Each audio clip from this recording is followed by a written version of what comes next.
Hola amigos, ¿cómo estáis? Mientras los alemanes están pagando un 80% más caro el gas en sus hogares, su gobierno prohibía que se invitase a Rusia a los actos de la conmemoración de la victoria contra el nazismo, pero nadie en Alemania protesta. ¿Por qué será? Ayer en Estados Unidos hubo miles de manifestaciones por todo el país que reunieron a millones de personas contra el gobierno del cuento de la criada. Pero se han movilizado contra los crímenes que Estados Unidos ha cometido, y sigue cometiendo a lo largo de su historia con sus guerras genocidas, o solo protestaban porque les va a tocar el bolsillo con los aranceles.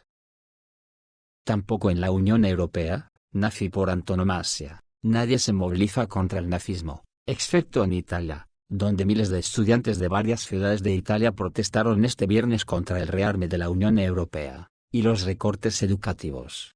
En concentraciones en todo el país en las que se quemaron banderas de la OTAN y la Unión Europea, y se reclamó que los fondos destinados a la guerra se redirijan a las escuelas. Las manifestaciones se llevaron a cabo en más de 20 ciudades italianas, donde los jóvenes y los trabajadores del sector educativo denunciaron que el gobierno italiano prioriza la militarización del continente mientras recorta el presupuesto para la educación pública.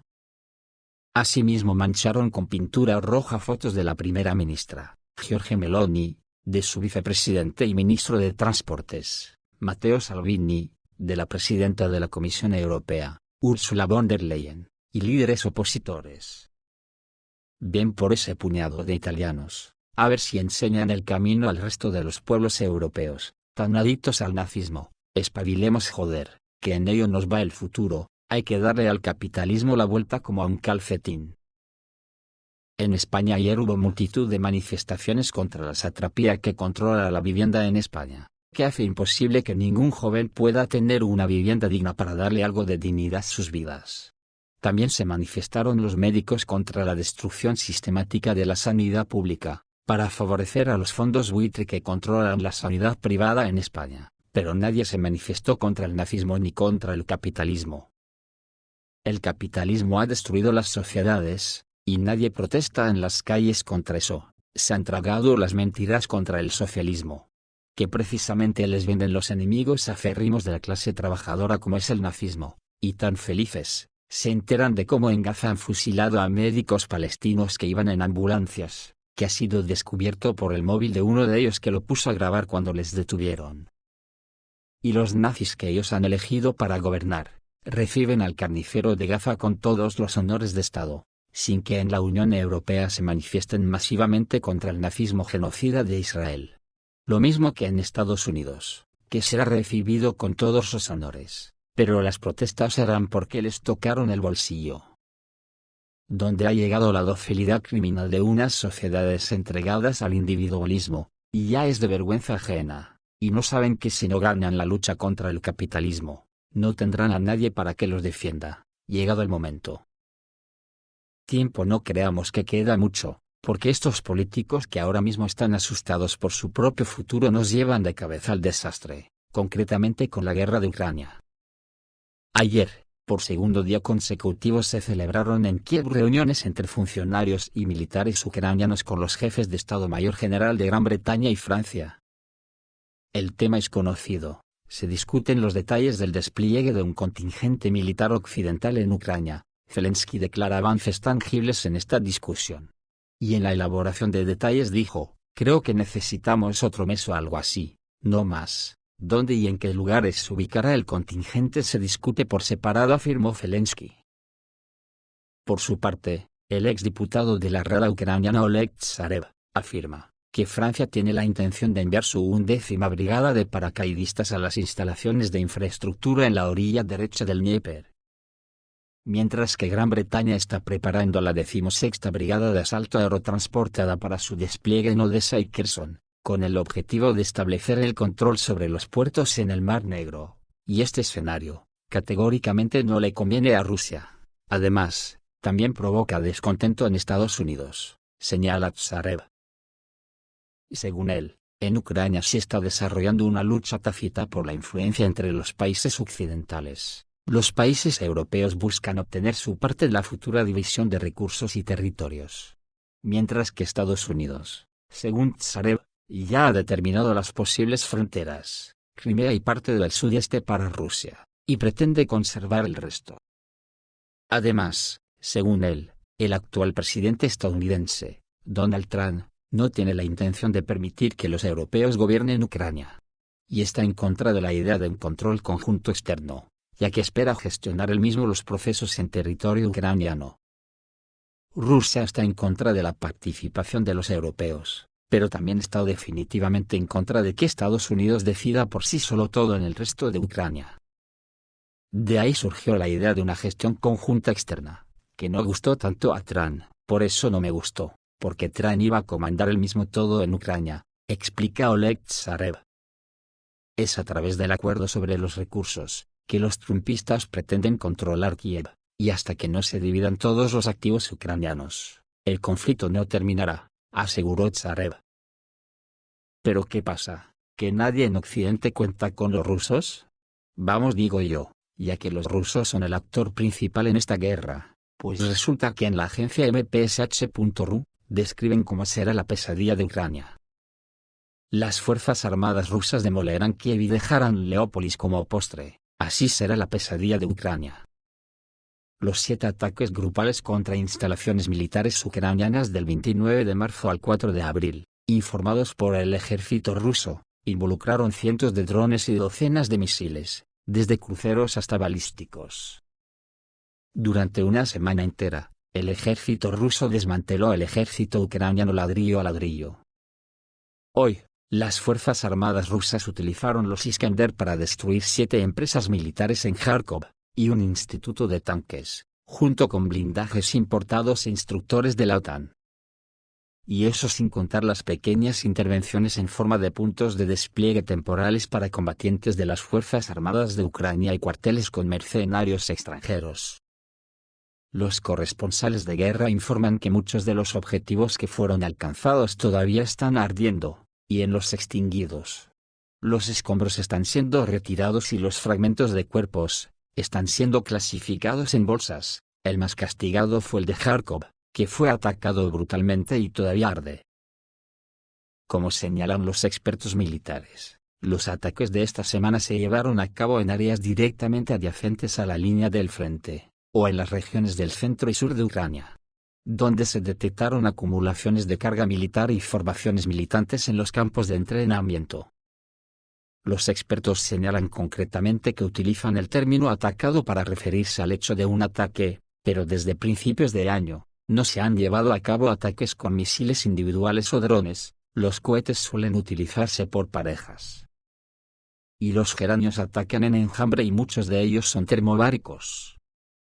Y lanzan al menos entre 5 y 10 vehículos aéreos no tripulados por objetivo. La defensa aérea de la OTAN no es capaz de hacer frente a tal cantidad de drones que atacan desde gran altitud. Muchos expertos opinan que como la OTAN comienza a copiar las tácticas rusas, y ya aplica también el atacar con enjambres de drones, Rusia en esta nueva ofensiva aplicará una táctica de rodillo. Aquí hay una lista de empresas militares en Kharkov que se han convertido en ruinas y aún están en llamas: edificios de la planta de Prozhbyov, planta de rodamientos, planta de aire acondicionado, planta de lámparas eléctricas ELF, Elektrotiazmas Turboatom, planta electromecánica Kempf.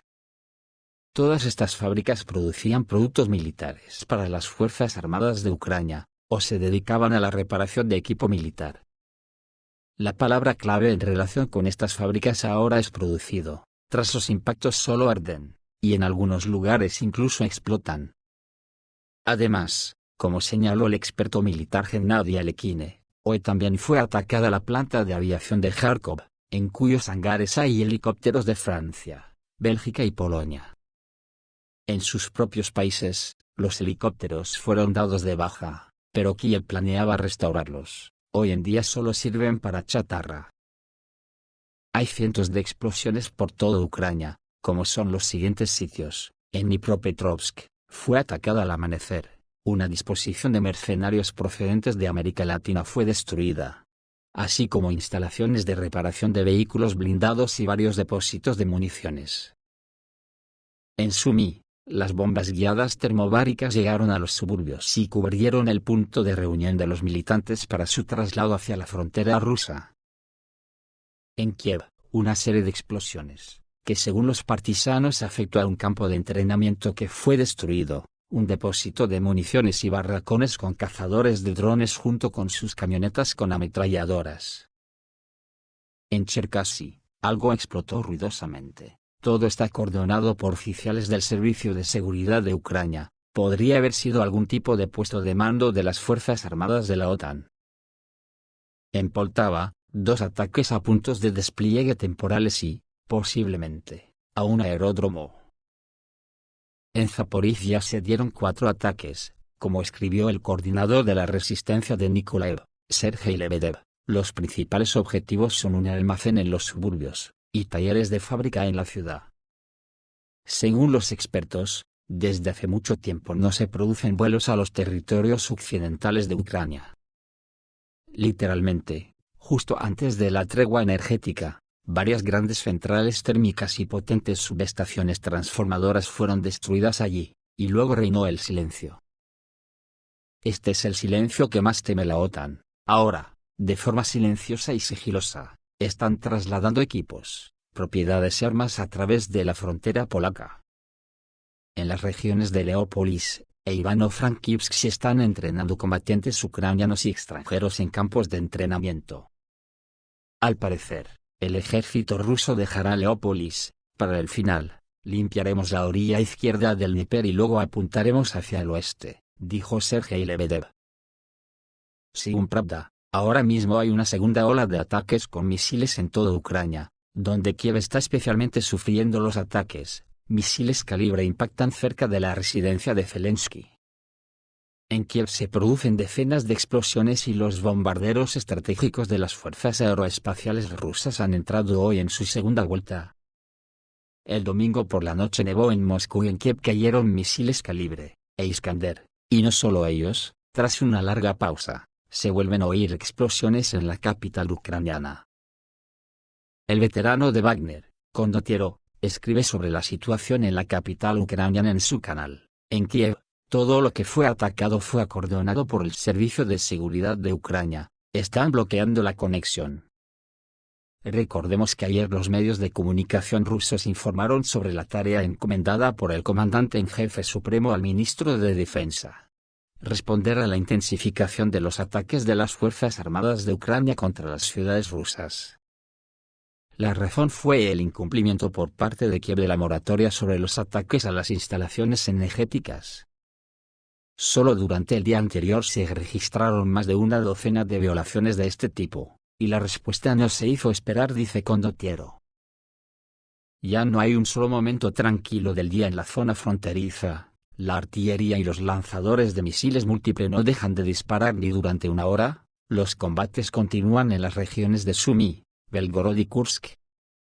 Temprano por la mañana, un grupo de desembarco llegó a Miropolye, en Sumy, en un vehículo blindado de transporte de personal. Fue copiado por nuestros vehículos aéreos no tripulados de reconocimiento, y luego volaron drones de ataque. La fuerza de desembarco fue destruida inmediatamente después del aterrizaje, informa Condottiero. Esto es todo, amigos. Reciban un saludo.